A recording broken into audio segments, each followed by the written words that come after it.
Hi everyone. Today we're going to be looking at another option for section detailing using Procreate or hand drawing.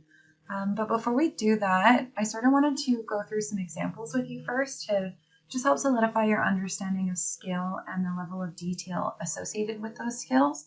And then we'll move on to a bit of a more general design. So when we're working in a large site scale like 1 to 1000, which as you'll know from Sammy's handy cheat sheet, at 1 meter on land is equal to 1 millimeter on a page, your understanding of the site is just a bit more general. So this brown line here is meant to represent the size of the section cut and will gradually get smaller as we progress to different scales. So as you can see, 1 to 1000 is fairly effective in communicating topography and any general site information, but there's no real inclusion of detail. And this is just a quick snap of my Rhino file from the first year project to show you how I went about creating my site section using orthographic projection. So basically just delineating any information like land type and material changes so that I could go about correctly illustrating this section in Photoshop later on. So even though you can't include a huge amount of detail, a section at this scale is still an excellent communication tool. So, it can help the viewer understand the narrative of your project or other site information. For me, that was latent and indigenous histories and vegetation clusters, but at this scale, not much else. Moving on, at the 1 to 250 scale, we have 4 times the amount of detail available to us for this site section. And although the project I'm about to show you isn't derived from this specific site, the brown line would still represent a similar amount of space or the general length of that section line. At 1 to 250, I'm able to include major below ground details like water or any sort of infrastructure, and the major above ground details as well, like topography, structures, planting, and background materials.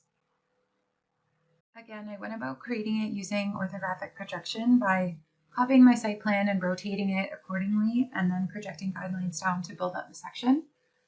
And just as a little side note, that cutout there is just a screenshot of how those projection lines are organized, which were coded and grouped to sort of keep everything together, separating things like background information, topographical information, and even planting details.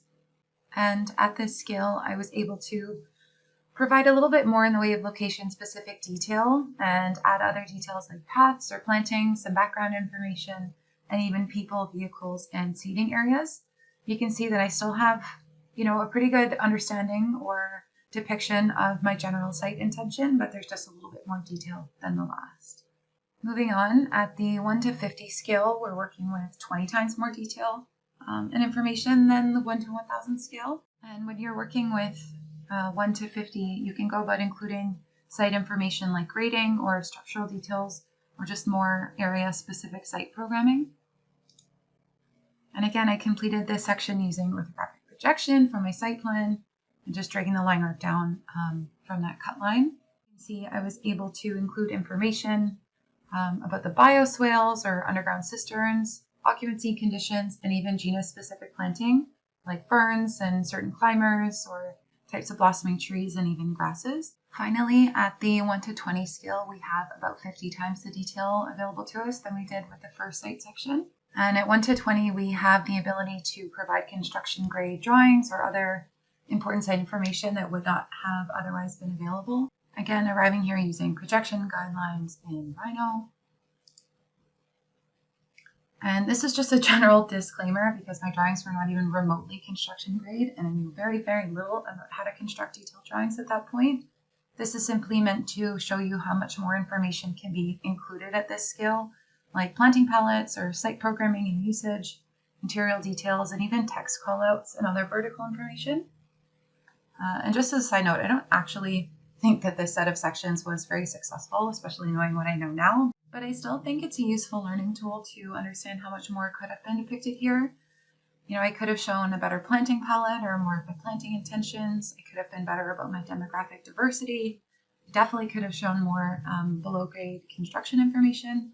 And I could have definitely desaturated the graphic just to better showcase some of those. Now, everything that I've shown you thus far were Photoshop generated sections, but I also want you to be aware and comfortable straying from that, just trying out different mediums. So some of these are mine, some of them are Stephanie's, most of them are pulled from the internet, but they're just to show you that hand drawing and analog media can be just as or even more effective at conveying information as long as you're staying true to scale.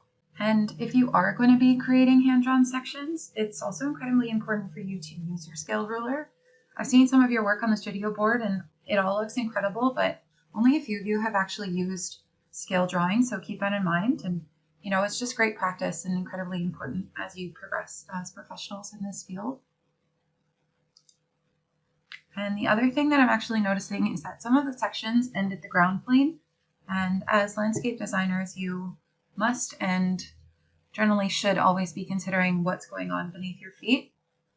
It's actually kind of crazy how much time we spend on grading and drainage and soils and paving materials, water levels and foundations, and just understanding general topography and landcraft. So just always try to remember to include any relevant below ground information in your drawings.